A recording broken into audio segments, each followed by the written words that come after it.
Hey y'all, it's Chris with Rockin Farm. Today we're going to be in the kitchen a little bit here at Rockin Farm. We're also going to be out on the porch because today we're going to be pressure canning green beans. Now a little bit of a disclaimer here, if you watch my videos then I consider you a friend or family, and any friends or family that come over to the house, well, they get to see me all rednecked up like this sometimes. So yes, you're going to get to watch me make green beans in a sleeveless shirt.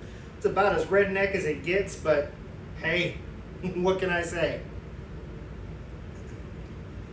Before we jump into this, do me a favor, hit that subscribe button, click that notification bell, and go check out our website, rockin8farm.com. All right, now by a show of hands, how many of you are absolutely terrified to pressure can? Well, I'll tell you what, by the time we're done with this video, you're gonna be putting that hand down. Now, this video is not for that person who has never canned anything before in their life. I always recommend that when you start getting into canning, start with water bath canning and learn how to do some things, and then you can work your way into pressure canning. But y'all, I know people that have water bath canned for decades and have never pressure canned anything because they're absolutely terrified of it. We're gonna alleviate all those fears, y'all. What we're gonna be pressure canning today is these long beans that you've heard me talking about in some of my gardening videos. So I am going to give you a little bit of a step-by-step, but I'm also going to cut out quite a few steps because a lot of the steps are very similar to making dilly beans. And people who have been water bath canning for a while, most of you have made some pickled green beans before. So, you know, some of the steps like cut off the ends, trim them down to 2-inch sizes. Same steps if you're going to be pressure canning green beans. So I'm not going to show you that stuff. I'm just going to let you know that I did it. Now the first thing I want to do is step out here on my poorly lit porch. And let's talk about why people are scared of pressure canning. And the bottom line is most people are scared of pressure canning because they've heard all the horror stories from their great grandmother's pressure cooker. Well, with modern pressure cookers, most of those fears just are no longer applicable. Now we all know what I'm talking about when I say great grandma's pressure cooker. It's got knobs and gauges and doohickeys and clamps, and most modern pressure cookers just don't look like that anymore. Well, we had to bring the pressure cooker inside because it is just too windy on the porch for me to have this conversation. So, safety features. The first thing I want you to notice is this little red spot right here. When the pressure cooker lid is locked and it's starting to build pressure, this little button will actually pop up, and it will not allow you to remove the lid until that button has reseated when the pressure has decreased to a safe level. So you do not have to worry about opening the pressure cooker too soon and getting that, you know, explosion of steam into your face. That was possibly a realistic happening with old style pressure cookers. Perhaps your gauge was wrong. You're looking at the gauge says it's safe to open. You start loosening handles and boom, the lid comes off. Not gonna happen with these because, like I said, that red button will not allow you to open the pressure cooker until it has dropped back down in. And here's another safety feature. If for some reason this pot just builds too much pressure and it is becoming explosive, this safety device right here is going to pop and let massive amounts of steam come out before anything starts to swell or bow or anything like that. Again, you could get burned pretty bad by steam and you've just ruined a pressure cooker. But again, we're not worried about it turning into like an explosive device, okay? So set aside your fears about pressure canning and just give it a go. All right, y'all, as you can see here, nothing new and nothing different from you doing your water bath canned pickled green beans or dilly beans. Wash your beans, cut off the ends, trim them down to 1.5 to 2-inch pieces, and then pack them tightly into a jar. Just like with your water bath canning, you can raw pack or hot pack. I like to raw pack. I just think it's easier and the result is essentially the same. So raw, cold green beans packed into the jars just as tightly as you can get them. We like to do quart-sized jars because if I were to go to the grocery store and buy green beans for my family, because I don't know, we're having a meatloaf and green beans and mashed potatoes, we would eat 2 cans of green beans.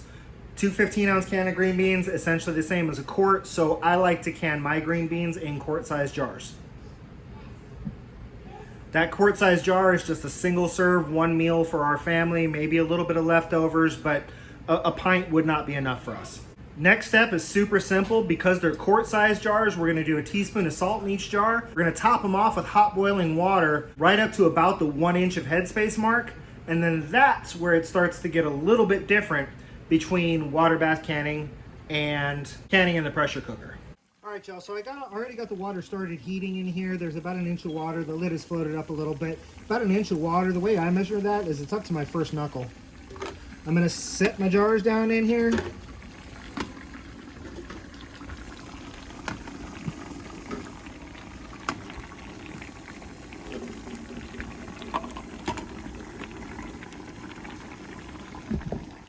We're gonna attach our lid. And now we're gonna wait for this to start venting. And what venting means is that you're gonna start seeing a lot of steam come out of this tip here. So we'll come back to this once it gets to that point.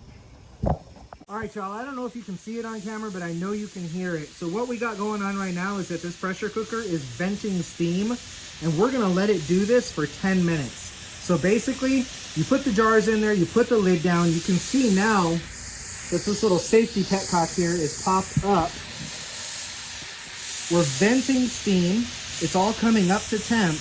In about 10 minutes, we're gonna drop a weight on top of this so that we can get it to the right amount of pressure. And because these are quarts, we're gonna pressure can them for 25 minutes. It has been 10 minutes. We're gonna take our weight. We're gonna drop it on the top there. That's one of the other things that it kind of depends. If you're into canning, everybody owns a good canning book. Where I live, I just use 15 pounds of pressure for almost everything, but depending on where you live will depend on whether you're gonna use the 10 or the 15-pound weight. So now that we've dropped our heat just a little bit and we've got this going and the top's kind of rocking there and it's letting steam out when it needs to, we're gonna go set that timer for 25 minutes. Be back then. All right, y'all, it has been 25 minutes, so the next step is super simple. We are just gonna cut the heat. We're just gonna let it sit there until we see this little safety device disappear and we know we can safely open the lid. Avoid the urge to play with this and start releasing steam. Just let it cool down and let it depressurize naturally. All right, y'all, about 20 minutes has gone by. As you can see, the little pressure lock is down now. So let's get this lid off of here and see what we've got.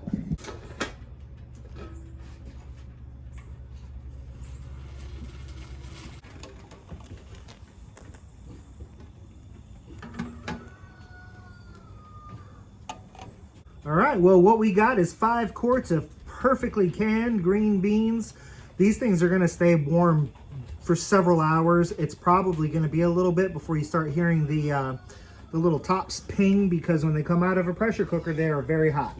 Hopefully this was kind of encouraging to some of you who already do the whole water bath canning thing. Pressure canning is just not that big of a deal. It's a really good way to can stuff like your canned green beans, your canned corn.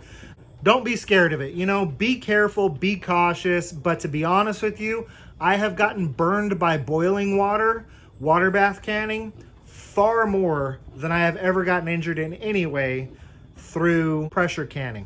So if you've been scared of it, don't be scared of it. Give it a try. Like I said, it's another preservation method to stick underneath your belt and a good way to save some food. If you have any questions or comments, feel free to drop them down below or shoot me an email. This has been Chris with Rockin Farm. Till I see every one of you again, happy canning and be happy, live healthy.